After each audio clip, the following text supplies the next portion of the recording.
Gennem tiden har vi set flere eksempler på, hvordan mindet om Holocaust er blevet brugt til enten at kritisere eller skabe sympati for Israel. Et eksempel er fra 1982, da Yasser Arafat blev sammenlignet med Adolf Hitler af Israels premierminister Menachem Begin. Et andet eksempel er, da lederen af PLO, Mahmoud Abbas, sagde, at Israel har begået 50 holocaust fra 1947 til 2022. Hvad angår Netanyahu, så har han både kaldt Hamas for de nye nazister og sagt, at den 7. oktober er det værste, der er sket mod jøderne siden holocaust. Vi kan selvfølgelig også nævne nogle lidt mere lokale eksempler fra blandt andet Jens Christian eller Mette Frederiksen, eller de tonsvis af artikler, der har draget en parallel til holocaust. Ifølge akademikeren Norman Finkelstein, så er holocaust-mindet blevet brugt eller misbrugt rent strategisk gennem tiden. Men helt specifikt så peger han på året 1967.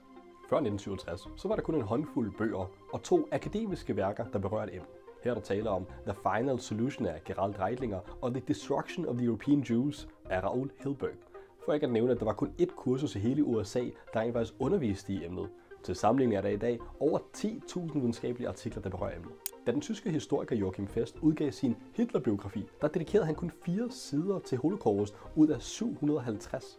Derudover så startede den kolde krig, hvor Vesttyskland var en tæt allieret. Derfor var der ingen interesse i at frembringe mindet om Holocaust.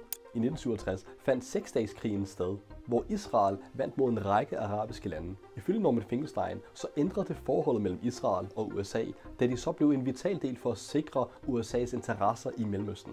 Efter 67 så blev dækningen af Israel 4 gange så stor i The New York Times. Inden 67 så havde de 60 spaltecentimeter.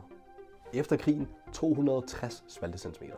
Ifølge akademikeren Jakob Neusner så proklamerede man efter krigen, at Holocaust var en særlig unik hændelse uden lige i menneskehistorien. Til info så var Jakob Neusner en indflydelsesrig amerikansk jødisk rabbiner, der har publiceret over 900 bøger dedikeret til studier af jødedom, rabbinsk litteratur og religion generelt. Med andre ord så prøvede amerikanske jøder at tage ejerskab over Holocaust. Men der var jo flere grupperinger, der led under Holocaust. Vi kan her nævne 14 millioner sovjetiske civile og krigsfanger, 6 millioner jøder, 1,9 millioner polske civile, 500.000 romaer, 275.000 handicappede, 100.000 politiske dissidenter, flere tusind homoseksuelle og 1.900 Jehovas vidner. Man gik målrettet efter flere grupperinger ud over jøderne.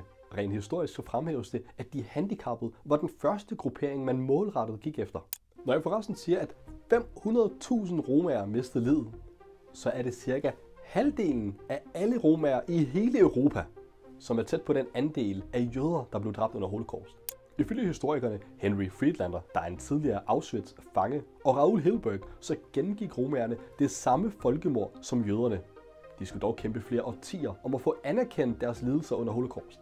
Hvad angår spørgsmålet om kompensation, så har Israel flere gange bedt om penge for at støtte ofrene fra Holocaust. Men hvor mange ofre er der rent faktisk? Ifølge Friedlander, så var der 100.000, der overlevede Holocaust. Af de 100.000, der døde 20.000 inden for den første uge. Så der var ca. 80.000, der var berettiget til kompensation. Ifølge Finkelstein, så ændrede man definitionen af, hvornår man er et holocaust-offer, så man kunne kræve flere penge. Et eksempel er den israelske premierminister Ehud Barak, der udtalte, at antallet af holocaust-ofre er næsten 1 million. Tyskland har gennem tiden udbetalt 70 milliarder euro og bliver stadig afkrævet flere penge som kompensation. Andre lande, såsom Schweiz, Østrig, Frankrig, Holland, Ungarn samt andre lande, har også måttet punge ud. Det interessante er dog, at afrikanere og afroamerikanere er aldrig blevet kompenseret for slaveriet. De modtog dog en undskyldning fra Tyskland og Belgien, som jeg håber, de kan dele op ligeligt iblandt dem. Mindet om Holocaust er med tiden blevet brugt til at retfærdiggøre oprettelsen af Israel, udviklingen af atomvåben og angreb på palæstinensere.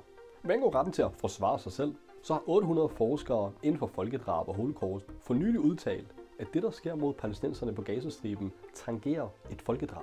Emnet er meget stort, og som man måske kan fornemme, så er der meget akademisk arbejde, der er involveret. Dog kan akademikere som mig hurtigt blive stemplet antisemitisk, selvom jeg tilhører det semitiske folkeslag og læner mig op af jødiske kildereferencer. Et eksempel er Søren Willemoes, der stempler min tale på KU vedrørende emnet som anti-israelsk og antisemitisk. Andre har fulgt i samme fodspor i håb om at fjerne fokus fra det akademiske arbejde.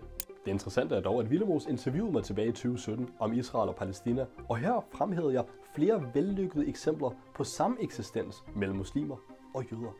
Han valgte at fjerne mig fra artiklen, og da den blev udgivet, så stod der, et jødehad har der altid været i Mellemøsten. Jeg valgte at konfrontere ham med det, men uden held. Frem for at fremhæve vellykket sameksistens mellem muslimer og jøder, så valgte Willemoes at fremhæve Ahat Tamimis brystvorter på et billede, hvor hun blot var 16 år gammel. De damer og herrer, selvom vi fordyber os i de her følsomme emner, så skal det ikke fjerne fokus fra Gaza. Vi skal ikke fjerne fokus fra deres lidelser, deres kamp om frihed, deres kamp og ret til selvbestemmelse. Husk, vi giver dig tallene, men det er op til dig at reflektere over dem.